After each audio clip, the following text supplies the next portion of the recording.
Hello,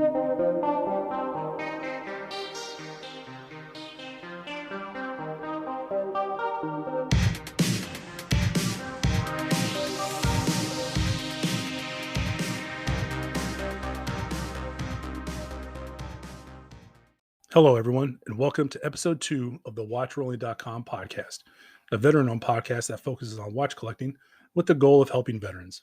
My name is Jason, and I'm your host, and welcome back. I had a lot of fun this week re-researching 2 topics in this episode, and I'm pretty excited to present them to you.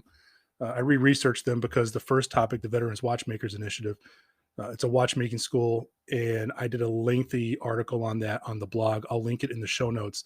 I had a tour back there in January, and I'll be able to speak to it a little bit. And hopefully you go to the website because there's plenty of great pictures and a lot more information than I could fit into a 20-minute podcast. And then the second topic, it'd just be re-research because I purchased 2 watches from a company I feel are a very practical watch brand to own if you're active duty military, but based on some pricing information and stuff and an obligation to military personnel, they're my second most recommended one. But I'll discuss that later. Pretty excited for the podcast, so let's get into it. So in veteran-related news, we're going to talk about the Veterans Watchmakers Initiative. This is an outstanding school located in Odessa, Delaware, that teaches disabled veterans the art of watchmaking, which I can't overstate how important that is. You know, if you have any kind of injury or something like that, this provides you an opportunity, should you successfully pass the course is to, earn a living in a trade. And I think that's pretty important. A little history behind the school. It was formed in 1945, originally as the Joseph Bulova School of Watchmaking. It was for disabled vets coming back from World War II, and it was made by Joseph Bulova, who was the owner of Bulova Watches. The school ran for quite some time up to about 1993. The school closed down for a while. They have a new director, Mr. Sam Kanan. Him and a group of other investors got together and revitalized the school and brought it back. And the school is taking off. It's in a new building. I'll get into a little more details about the school. The environment for learning, it's, as a former instructor, it's just, you can tell it's a place that takes the learning of the watchmaking craft seriously without being overbearing. They're there to help the veterans first and foremost, but they're not going to give them anything, which is the way I think it should be. Let's get into course information. So as of right now, they offer 1 testing service and 2 courses offered. So in order to start, any veteran that comes in will have to take a dexterity aptitude test. For those of you that aren't familiar with watchmaking, there's very small pieces inside of a watch, whether it's a quartz movement or an automatic or mechanical movement, which is just a manual wind movement. There's all these little, I'm not going to go to the details, but parts and pieces that go together to make the watch work. So a student has to pass the aptitude and dexterity test in order to move on and attend either one of the courses. These courses, this testing is offered. It can take up to a day for some students, Mr. Keenan said, and he also is able to accommodate based on the veteran's disability to give them the test. If a veteran is out of state or out of the local area and they want to come take the dexterity aptitude test, last time I spoke with Mr. Keenan, they're able to work with veterans organizations in the local area to the veteran to help cover the cost of travel. Once they get to Delaware, the Veterans Watchmakers Initiative will, provide room and board and some food while they take the test. So, everything's kind of set up for success there. You just got to come and set everything up and then get the test, and hopefully you pass it. If you pass the dexterity aptitude test, then you can apply for, and if you're accepted to the watch technician program, it is a 6-week program at around 240 hours of intensive training. Graduating this class qualifies a student to complete standard repairs on almost all types of quartz watches. For those of you who aren't familiar, quartz watches are watches that run by a battery. I could go more into detail, but I'll put that on the website as well. Upon successful completion and graduation of this course, the veteran that took the class can enter the market as a quartz repair technician. All this information is also available on the website, by the way. I'm just paraphrasing it here for the podcast. The skill set you would get from graduating the watch technician program would be perfect for a retail environment, say a department store jewelry service counter, or as an independent repair person. With the way things are going nowadays, you open an LLC, you get yourself, covered in some state, and you can walk around and sell your trade and do it on a part-time basis or a contractual basis with different companies. It's all based on what you're able to do. So an important note is a veteran has to complete this course to be considered for the Watchmaker program, which is the follow-on program. So before you can even move to the Watchmaker program, where they literally teach you how to make watches, You have to pass this course. So that's just something to remember. For some people, it might be enough just to be a watch technician. They may not want to necessarily be a watchmaker, and that's fine too. The Watchmaker program is a 16-month, over 2,560 hours of intensive watch repair training plus 3 months of internship, which equals about 480 hours according to the website. It's a total of 19 months and 3,040 hours. Now, I know that sounds like a lot, but what I saw in that class more than substantiates the time. I mean, you're not just learning how to make the watches, they're teaching you how to build the tools to make the watches. So you're talking small little lathes, all sorts of little tools that are needed to complete these little basic, almost micro parts in order to get the watches built. So it's not just you showing up and they're showing you how to pick and pull parts like you would on on an engine. They're teaching you how to make the parts inside the watch and the tools to make the watch. So when a student graduates from this class, they'll receive their certificate of graduation. Right before that, you will have to satisfactorily complete some competency test as each new module is completed. So there's going to be a test at the end of each module. And then you'll have a comprehensive final exam, which has to be passed in order to graduate from the program. And you will also build a school watch out of actual parts as far as your final project for the school. So that's pretty cool. I saw a couple of the students' watches, and some of them had finished a couple, and the looks on their face, I mean, the excitement and the happiness was palpable. Like they were so stoked to have completed this watch. And I thought to myself, man, they really built that. That's something as a watch collector, you just wear on your wrist. It's always something for you. You did it. And I think most importantly, you can fix it. Like if something goes wrong with your watch, you don't got to take it to anybody. You can do it yourself or do it for your friends and family. Student will also need to complete, 3 months of internship at the Veterans Watchmakers Initiative in the service center, and you'll do so under the supervision of the VWI staff administrator. When I was there, I saw that they take local. I thought I heard the receptionist or administrative person state that they take repairs in from out of state that get mailed in, but I didn't verify that. But it would make sense if you just mail something in. I mean, I know people mail watches out to get modded all the time, so it would make sense to be able to send your watch off to get it repaired at the school, and they send it back. So, and I can't stress enough as a former instructor, that internship was akin to a lab, and you would use a lab to physically reinforce what the knowledge that you learned in the classroom. Well, an internship under the supervision of a more experienced watchmaker or watch technician will really help reinforce the knowledge you learned in the class and the physical stuff you did in the lab. So some important items and notes for the school are the VWI is currently looking for, as of their website, as of yesterday, is looking for a disabled veteran to teach jewelry repair course. If you were a volunteer to do that, it would have to be pro bono. So we know not a lot of people, they know that not a lot of people are interested in that. But if you are local to the Delaware area and you are a disabled veteran and you want to teach a jewelry repair course to help out fellow veterans, the VWI is looking for one. Another interesting note, there's a watch that I actually purchased. I got one of them. It's a limited edition. It's the Taxar. It was created by P. Dubé Watchworks and Eric from Rico's Watches podcast. They were limited edition watches. They have a turtle case, Cerakoted, pretty awesome little watches. They were designed from the ground up. They take some inspiration from other places, but they did their own unique design build, and they sold 50 of them. I have a number in the high 40s. Pretty happy about it. I haven't even wore it yet because I want to wear it for something special and get some good photos of it and do a little article spread on it.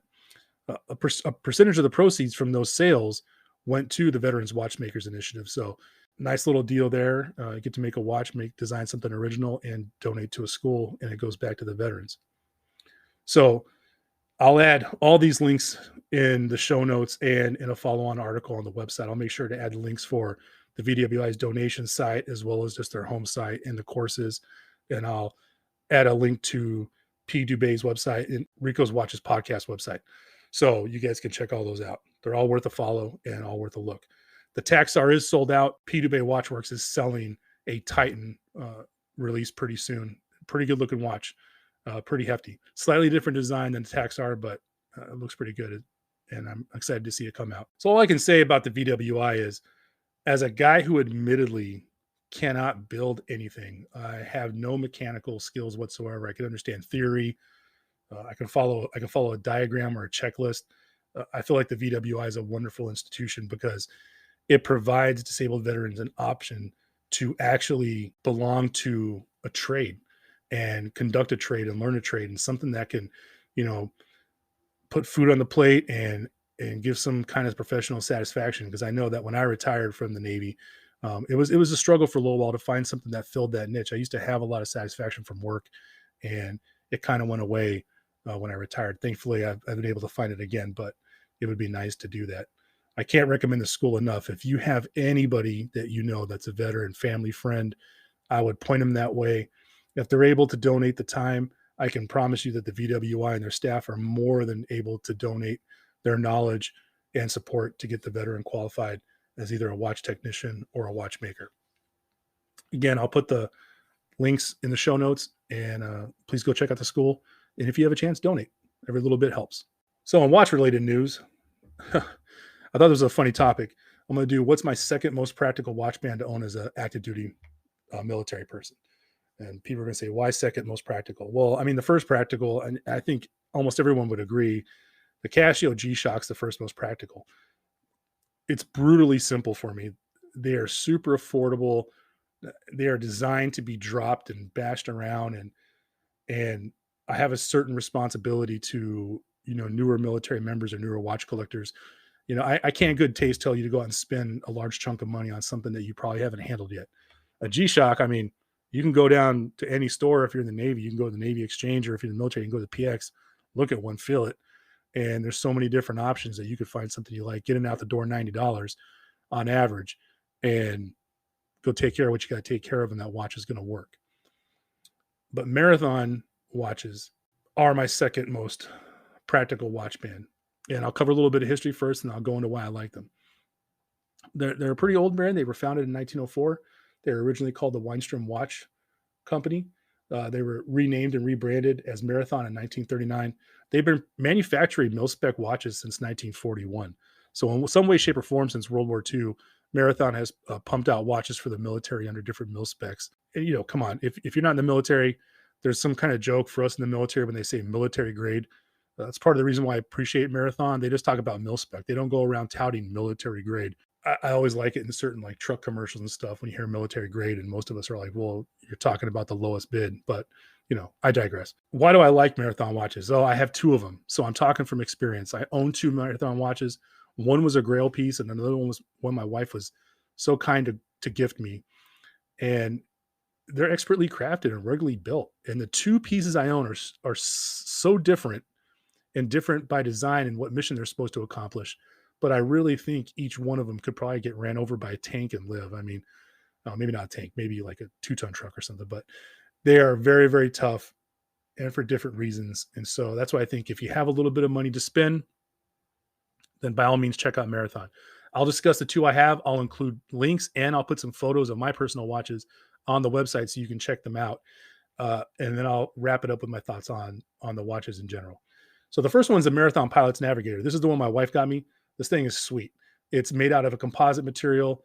It was originally designed and made for high altitude bomber pilots, I think in the 1960s. And the problem was, for those of you that are familiar with watches, like with dive watches, a lot of them are designed, I'm really paraphrasing here, a lot of them are designed that the deeper you go in the water, the more pressure exerts against the case, water pressure, and it helps seal the watch up. Well, pilots were having the opposite problem. The higher they got in altitude with less amount of pressure, where like the watch crystals were coming off, pop, and all of a sudden their watch is all jacked up. So Marathon designed this watch for low pressures up there in the atmosphere and called it the Pilot's Navigator. It's a pretty slick little watch. The one I have is a black composite material. It comes with a high torque quartz movement and ETA F06 movement. It's got a stainless 316L case back. It's quartz, runs on a battery. It's got the cool little quartz battery lid on the back that you can turn open with a quarter. So, changing the battery, I haven't had to do it yet, but changing the battery, and I've had it for 2.5 years. So, I'll probably have to change the battery coming up here soon. Submersibility or, water resistance is 6 atmospheres. So an atmosphere is 10 feet. So 60 feet. It's a pilot's watch. I don't think you're going to take a pilot's watch diving. So just remember that. Bidirectional bezel. This one's pretty cool. It's got a dual time bezel on it. So you can actually track a second time zone. I like it. The newer ones have a sapphire crystal. Mine has a sapphire crystal. The older ones had an acrylic crystal. Crown type is pressure. What that means, pressure, push, pull, right? So you can push it in, it sets, you pull out the crown, it sets. Something like this, any kind of crown, when you go by water, you want to make sure the crown is pushed in. It's not a screw down crown. The dimensions. Oh yeah, so it's 41 millimeters in diameter, 13 millimeters thickness. I will tell you this thing wears a lot smaller than 41 millimeters. Like a dummy, I forgot to measure the lug to lug width, but I'll just tell you, you'll see pictures on there. It is, it wears a lot smaller than 41. Some people hear 41 millimeters thinks it's big, but it's not that big. It's perfect. And the thickness, I mean, I know it's 13 millimeters thick and it says it is, but it wears so much shorter to the wrist that I can wear long sleeve shirts with this thing and it doesn't mess with the sleeve collar at all on the shirt. 20 millimeter lug width. So you could throw any strap. This thing's a strap monster. Throw anything you want on it. And its loom are tritium gas tubes, which are pretty cool. For those of you that aren't familiar with watches, tritium gas tubes don't require an external light source to glow. They're slightly radioactive and they glow in low light, and you can see them without having to do anything to it. Mine has the US government markings. Marathon offers them both ways, either sterile or sterile if you're American, or with US government markings. So the US government marking ones that says US government, and I got the little Radcon sign on there. I think it's pretty cool. I mean, I think it's a nice little detail when you look at the watch. It's like, oh yeah, my watch, it's so cool. The next one is my Marathon TSAR, which stands for Tritium Search and Rescue. Now, this is a dive watch. It has also got a high quartz movement, 3 joules at a F06 movement. Let's talk about quartz movements real quick. I like a quartz movement. I like them because you can pick up and go, and as long as your battery's fresh, it should theoretically always be running and always be on time. They're literally the most accurate movements in the history of the world. So if you're a new watch collector and someone's poo-pooing your quartz watch, I mean, I don't know, you can use a meme that just says science. I mean, they're literally more accurate than anything else you're going to get. And if you're the kind of person, especially if you're in the military and you're active duty, I like them because I thought about it. I mean, you just pick them up and go. They're going to be ready for you. You don't have to do anything to them. So the case on this one is all 316 stainless steel. You'll see in the pictures, this thing is a tank. I mean, I'm telling you, we joke around. I'm always like, I should have one on each wrist because these self-defense weapons, they're amazing, very tactile. I love the way they feel. There's a slight brushing on the case. They're just beautiful. Now these are submersible up to 30 atmospheres. So, 30 times 10, 300, do the math. Bezel type, unidirectional. And, for a dive watch, for those who aren't familiar, unidirectional is good because you can set your dive timer on the bezel insert and it can't move backwards. If anything, it's going to move forward. So you spend less time down in the water than accidentally thinking you have too much time down in the water. So that's important for a dive watch. Crystal type, sapphire, screw in crown type. Like most dive watches, you're going to screw in the crown. And it's 41 millimeters in diameter and 14 millimeters thick. I'm making a huge mental note here, and I'm going to give you the mistakes that I make. I forgot to put down the lug to lug distance. So this thing does wear large. This is a chunky boy. And I don't mind it. I have 7.5-inch wrists. I feel it's important to know if you're a newish watch collector, just always measure your wrists so you have an understanding of what size they are. Some people will say you can't wear a large watch on a small wrist. I say do whatever you want. I mean, it's up to you. Whatever you like, wear it. It's got a 20 millimeter lug width. This thing is also strap monster, but I will warn you, this thing is a little heavy and a little top heavy, which isn't bad, but some softer straps, like very soft seatbelt NATOs, the watch can tend to flip flop on it. I've noticed some fluted NATOs work best with it. I don't have the bracelet. I got it on eBay watches. And I'm pretty sure the bracelet's nice, but it's like $300. So we'll get into the cost stuff later. And the loom on this watch is tritium gas tubes, but it also has a proprietary Mariglow 12 o'clock pip on the bezel insert. It's a nice little triangle and it glows pretty well. And it kind of just rounds out the whole look of the watch. And those are the 2 Marathon watches that I own. Like I said, I'll put them on the show notes. I'll include some pictures in a separate article. I can't speak highly enough of Marathon. They are just built well. I feel like the TSAR, if I had ran across that thing when I first came in the Navy, I might have only had one working watch the whole time I was in. It's that nice. You probably could. I mean, you can't wear it with the suit. I mean, you could wear whatever you want with the suit, but I mean, good luck. You're never getting your sleeve collar over that watch. I'll just put it to you that way. Like I said, I love these watches. I have to recommend them after a G-Shock only because of the price point, though. I know what it was like to be in the Navy, to be new and not have a lot of money, or to have a tight budget. Younger military members that might have children and stuff like this. The Marathon Pilot's Navigator, when I got it, was around $300. And the last time I just checked Marathon's site today, they're $460. So that's not a small chunk of change. You can get a lot of good watches around that price point and for a little bit less money. And to go again, the G-Shock, I mean, you can get I have a GA100. It cost me $90 like 7 years ago. The thing's still running. I changed the battery on it once and it's still going. So I just can't in good faith tell you, yeah, number one watch, you got to buy a marathon, especially because there's not many people that have marathons. You could almost like walk on the ship or walk on anywhere on base or in your office and see a person that you know that probably has a G-Shock and check it out and tell if you are interested in one. I very rarely run across anybody with a marathon, if I'm being honest. And if anything, it's usually someone sees me with a marathon and then wants to check mine out. So I always recommend getting your hands on a watch before you purchase one. In this instance, it might be a little bit hard. But if you want to see some cool pictures of one, like I said, I'll put them up on the website and put them up I'll put a link to them in the show notes. So while their price is substantial, and I know I've mentioned that a lot, if you save up and get one or you want to invest one, the one thing I can promise you is that marathons attention to detail and build quality is second to none. I mean, beautiful, industrial, just ready to go. And if money is no object for you, score the marathon. It's my thoughts. Thank you again for tuning into episode 2. I had a lot of fun researching this one and re-researching, like I said before. I can't speak highly enough of the school or the watches I mentioned. And a little teaser for next week. Next week's episode will feature the VA, the Veterans Administration's implementation plan and locations of the PAWS Act. It's a pilot program that involves puppies and PTSD. I know a lot of the veterans topics I discussed can have a little bit of a dark or sad tone at times, but there are a lot of good things out there that are helping and that help with that darkness and that sadness. The puppy part might sound funny, but there's plenty of people that have service dogs, and I have a dog, and I know that guy really helps me. I mean, there's times where, your dog can't talk, but he knows what's going on, or she knows what's going on. And I appreciate that. So, like I said, the PAWS Act pilot program, puppies, I'm going to cover that in detail. And then it's an important topic. It's been a hot topic lately. I'm going to discuss my opinion on watch knobs. So stay tuned. This should be pretty good. The positive affirmation going out. I've heard it said that you can't love anyone until you love yourself. And I understand that to be true. So be kind to yourself, speak truth to yourself, and love yourself. Do these things, and you just might run across someone else who has done the same. And if you don't, so what? You at least did it for yourself. So I'd like to wish you all a great week. And remember, at WatchRolling.com, you make the watch. The watch doesn't make you.